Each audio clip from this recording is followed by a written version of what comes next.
Welcome to another episode Talking Nerdy in the Bedroom with still just me. Still just me. If you listened to the last episode, you know we're doing a little bit of a KJ double feature today to give you the content that you so want. Don't lie. You can tell us. It's fine. Anyway, so yeah, in the last episode I talked about the Scream franchise. In this episode, we're actually going to be talking about M Night Shyamalan Movies, who obviously most people know from Sixth Sense. Before we jump right into that, I will say that our next episode, which should be filming this Thursday, will be our 1 year special, which will be episode 52 weeks in a year. It's going to work out, even though I wanted it for our 50th, but we can't always get what we want. So, yeah, we've got something special planned for that. So we're going to be taping that this coming Thursday, and then that'll be airing a week from Monday. If you're listening to this the day this released, so yeah, in a week. Anyway, so now let's get into the actual movies that I'm here to talk about, which are M. Night Shyamalan movies, and he has quite a few that he's done. Some are good, some are great, some are terrible, but we're going to talk about the ones that I've seen anyway, and especially the one that obviously put him on the map, which was The Sixth Sense. Sixth Sense was a fantastic movie with Bruce Willis from 1999 that I don't think I've talked to a single person that knew that twist coming. And those are the type of movies that I absolutely love. And obviously it was one thing that M. Night was known for too after that movie, is that he's always going to have a twist, which actually probably is detrimental to him if he ever wanted to do anything else. But that Sixth Sense movie was so good. The acting by Bruce Willis, the acting by the kid that now I'm blanking on his name. Is it Haley Joel Osment? Now I got to look it up real quick. It is Haley Joel Osment. Through that whole movie was great. The fact that they spoon-fed us everything that he was actually dead the whole time, I had no idea. And going back and rewatching it a second or a third time and seeing all those clues that they try to give us the information that he's actually dead, to the point that even M. Night and others thought they were kind of giving away the information when Haley Joel says that he sees dead people and that some of them don't even know know that they're dead. He thought he was blatantly telling everybody, and we were all just hook, line, and sinker for the whole movie until that reveal at the end where we're like, holy shit, can't believe that just happened. So that was the movie that really put him on the map. I mean, he had directed a couple movies before that, but that was his biggest thing that he was known for. Was that movie to begin with. I also know that he obviously had written some movies like Stuart Little. He did the rewrite for She's All That. Without directing them. Now, he's mostly known for directing and writing, potentially even directing, writing, and producing a lot of the movies. Like Sixth Sense, he wrote and directed. But then you get a movie that it's a movie that to me still holds up, even though I haven't seen it in a while, which is Unbreakable. Again with Bruce Willis, more of a comic book superhero type of movie before comic book superhero movies were everywhere, because this movie was 2000, so there might have been a Spider-Man out then. I don't remember when the first one came out, but a movie with Bruce Willis where he learns that basically he has this supernatural ability where he can kind of touch people and kind of know things that they've done or will do, along with having crazy strength that he's never even really noticed until he's in his 40s. It's just really good. You've also got Samuel L. Jackson in it, who plays the villain, who I didn't see as being the villain. It was another twist moment for me. Granted, at the time I was 12, but I didn't see that one coming, even though looking back at it, watching it, I should have. It was pretty obvious that he was going to be a big bad in the movie because he's the only other well-known actor in it. But still, great movie. Then you fast forward a couple years and you got Signs. Signs is a movie that all about aliens with Mel Gibson and crop circles. And there's a few moments in that movie where I actually got scared and jumped. like the hand coming underneath the door, or where the alien first like walked in front of the cameras from down in like Brazil or something. Those type of moments were very freaky, especially when you're thinking about extraterrestrial life forms. I wasn't a giant fan of all the water being around the house or the swing away nonsense and all that stuff. I more prefer Scary Movie making fun of that with the girls, that a deputy's hat keeps getting bigger and bigger and bigger throughout the movie. I more prefer that than those few scenes in Signs. But mostly I enjoyed Signs. I thought Signs was a good thriller movie that just didn't have a great payoff. It had an okay payoff, but didn't have a great one. Then you fast forward another couple years and you get The Village, which sucked. I'm sorry. I don't know if anybody liked that movie. I fucking hated it. Didn't like that movie at all, where they're in a village and it looks like you're in olden times, but then you find out that you're not. It's actually in like present day, and it was just so obvious, and it was just not good. I hated all of it. From there, you had Lady in the Water, which I really wanted to like.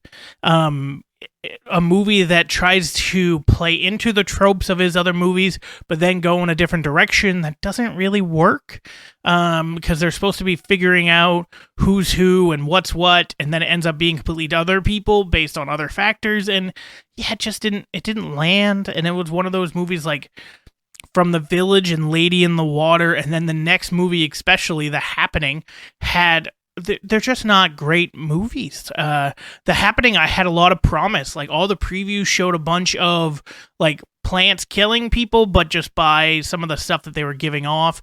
You don't really get to know that until you watch the movie, but the previews were showing people killing themselves in like gruesome ways, jumping off buildings, laying in front of a lawnmower, a bunch of this just crazy stuff. That's very interesting. And then it turns out that the planters are trying to kill us because we're killing the planet, and then some terrible acting from Mark Wahlberg, like probably one of his worst movies, and it's bad. I don't know if he just phoned it in or if he thought that that's the way you do drama. I don't know. It was just not good. But that's like 3 misses in a row for him. And then he had The Last Airbender, which I don't believe anybody liked. Like, I don't even remember if I saw this movie or not. I just remember like absolutely everybody ripping on it. Like, I don't think that it was one of those movies that people cared about. And it made a mockery of like a lot of the stuff that they were doing. Yeah, it holds an approval of 5% right now on Rotten Tomatoes. So, yeah, it's not good. It's not good at all. So he like continued to go on a downswing, and then there was the movie Devil, and I don't think he directed that. I don't remember. I don't remember if he wrote it or not, but I know he was attached to it, and I didn't mind Devil. It all mostly takes place in an elevator that stops with a bunch of people in it, and one of them ends up being like the devil or possessed, and slowly kills everybody else. It's okay if you don't take it overly too seriously. The twist is meh, and it doesn't really matter, but it's okay. It's whatever. Then you had After Earth, which was a huge bomb too. That wasn't a thriller. That wasn't anything. That was a movie with Will Smith and his son, and that was just a garbage movie. So he went from like having like boom, boom, boom, really good movies with Sixth Sense, Unbreakable, Signs, to then Village, Lady in the Water, Happening, Airbender, Devil, After Earth. It's just so bad. Then you had a movie called The Visit, which I don't remember. I don't think I saw it in theaters. I think I eventually saw it when it came out on some streaming platform. And I actually liked it and did get some chills while I was watching it, because the premise is these kids haven't met their grandparents because they had a falling out with their mom. The mom puts them on like a train or something, and the grandparents pick them up at the location. They bring them home, and things are fine for a little bit, but then things start to get weird, and it keeps getting weirder. They're FaceTiming with their mom, but the camera's not exactly working, so she can only hear. Eventually you find out that the grandparents aren't the real grandparents, and that is a chilling moment, because you kind of suspect that, but when the mom says it, it's super creepy. And you find out that there are these people that the grandparents, I think, were doing some charity work for, ended up killing them because they had talked about the family so much and that's what they wanted. But it's okay. It's fine. It's nothing amazing. You're not going to write home about it. But it did have that one moment where it sent chills down my spine, which I like because I enjoy that feeling when I'm not necessarily expecting it, even though in this one, it's the only thing that made sense. But it was kind of interesting to actually see it play out in front of you and see, like, the kid's actual, like, terror in that moment. From there goes, like, probably his best movie since Unbreakable or Signs. I mean, and it's probably better than Signs, but is Split. And Split I really liked, about multiple personalities. It had James McAvoy in it, who was fantastic. There's like 20-something personalities within him, so he's acting all these different characters out, and there's a few of them where he's just fantastic in it.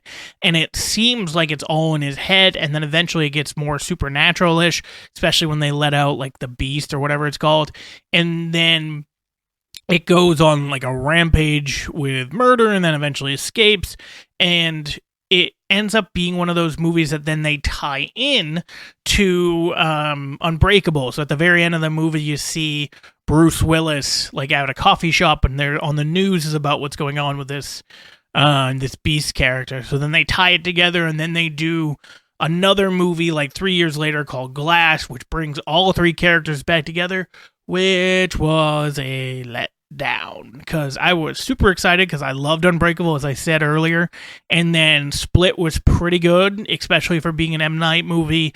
Like, I enjoyed so many aspects of the movie. So then you have Glass where you bring everybody back together and you do this, and it didn't work. It didn't land. They tried to have these extra mysteries and everything else, and it just it was crap. I know what they were going for, and for me, it didn't land, and especially because there's not going to be anything afterwards for it, at least right now. So yeah, it just, like, they had all this hype after Split to do this and like pay it off in a good way, especially connecting these two movies that were well received, and just. Following Glass, though, there's another movie called Old. This is one I have not seen. I do know it's about going to like a private beach. The kids go swimming and they get older, and something else is going on, but I have no idea. I know that most people that I've talked to that have seen it have been like, meh, but they didn't want to ruin the ending for me. I'll probably watch it eventually.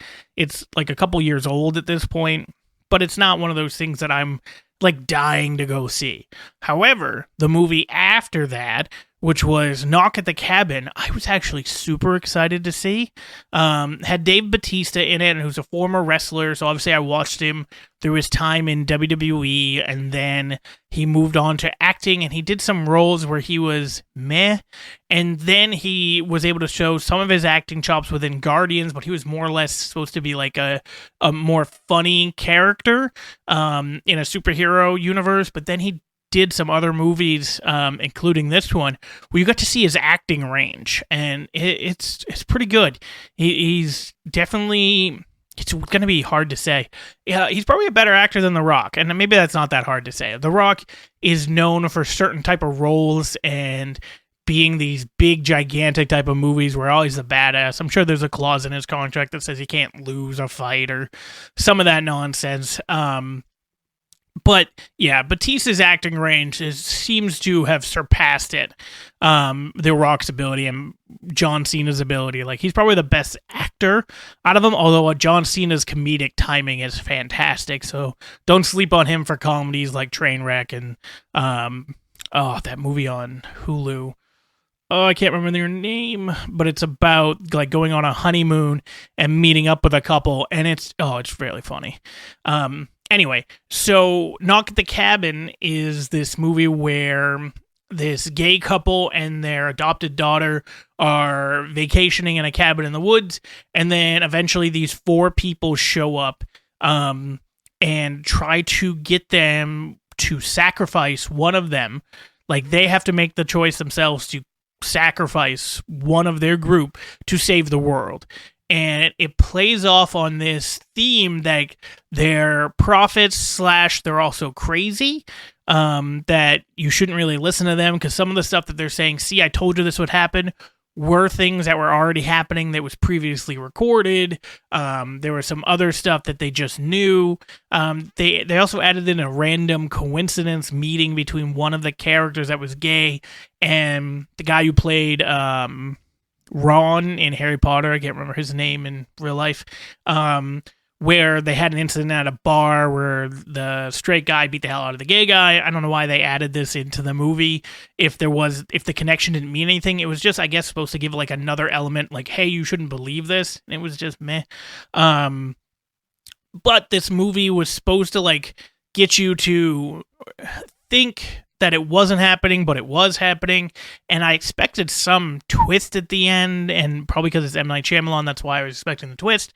But the twist at the end just was that it actually was real. So one of them ends up sacrificing themselves and saving the world after the other 4 people die. And they all have to basically sacrifice themselves because they saw a vision that all this stuff was going to happen. So it has to play out the same way if they want any chance of saving society. And so eventually they all die, and Batista is the last one, and then he kills himself and tells them that once the end of the world starts and planes start falling out of the sky and all this other stuff, like they only have a few minutes to act. So they do, and one of them dies, or one of them basically lets the other one kill him. And then everything kind of goes back to normal. It just didn't land the way I wanted it to. I went to the theater and saw it, which is the first time that I think I've been to the theater for an M. Night movie in a very long time, but I was actually excited, but I thought it was a very interesting premise. I was interested to see how Batista would do in this dramatic type of role. There was a few other characters that I've seen in, actors that I've seen in other things, and I was interested how they were going to portray these characters.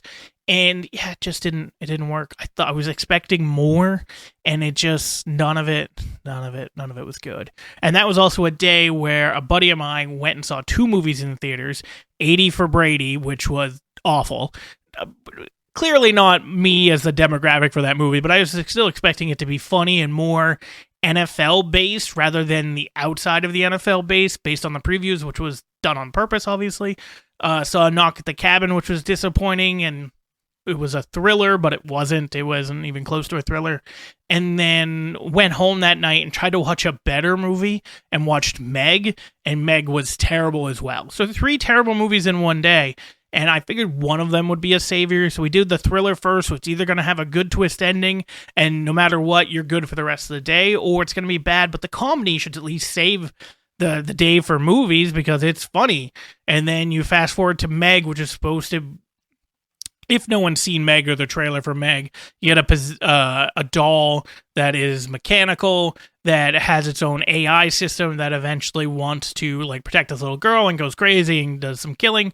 There's only like 1 or 2 cool scenes in that whole movie, and most of it's just terrible. Even though it made a lot of money, people are going to go see the second one. Maybe I'm in the minority, but it's just bad.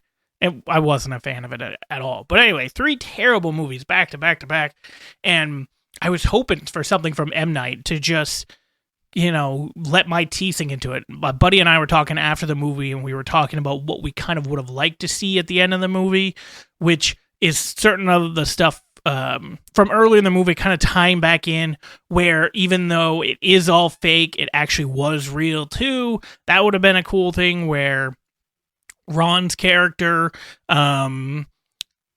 because he did have that issue with this gay guy years ago, like it would have been interesting that if he tracked him down, did all this stuff, got all these people to believe this fake dream, and they had like a shared psychosis, but it actually was something that was happening. That would have been a little bit more interesting. If the little girl would have died just accidentally, that would have been at least a more like heart-wrenching moment than what happened. And yeah, I don't know. I feel like his early movies had such good twists and such good turns that we're holding him to that standard, as you should, if that's what that's what you're gonna be known for. But it just didn't land in these last few, and I've mostly seen all of his movies. I thought there was like a bunch that I probably hadn't seen, but he has so many movies that I've seen at this point. The only ones I don't think I haven't seen Praying with Anger. I haven't seen Wide Awake, but those were the early ones before The Sixth Sense. I haven't seen, I don't remember if I saw The Last Airbender. I just know everybody hated it, and I haven't seen Ola. So there's like 3 to 4 movies I haven't seen out of his whole catalog, and it just, yeah. Stick with the early ones. I mean, and then you can add Split onto that, but ignore Glass and just deal with those ones. He's got another one coming out. I don't know when it's going to come out. It's called The Vanishing at Caddo Lake, so I'm sure there'll be a twist in that one too, especially if you're talking about a vanishing. But I know that one he just produced and didn't direct or write, so who knows? It's hard to tell with those movies, but I'll probably see it because I always want that movie that gets me. It's one of the reasons I mentioned it in the previous podcast about the Scream franchise when I was talking about my favorite horror franchise in Saw, where the twist at the end just was like, holy shit. And M. Night is known for that, so those movies I'm more like, okay, let's have that holy shit moment again, where I can't believe what I just saw, and it just proves that people are able to weave a story so intelligently that then you can't see what's right in front of your face, or they drop clues throughout the whole thing, and I don't want them to be like shoved down my throat clues, but just little things that then if you go back and watch, it's almost like an Easter egg, except that it's about like the entire story.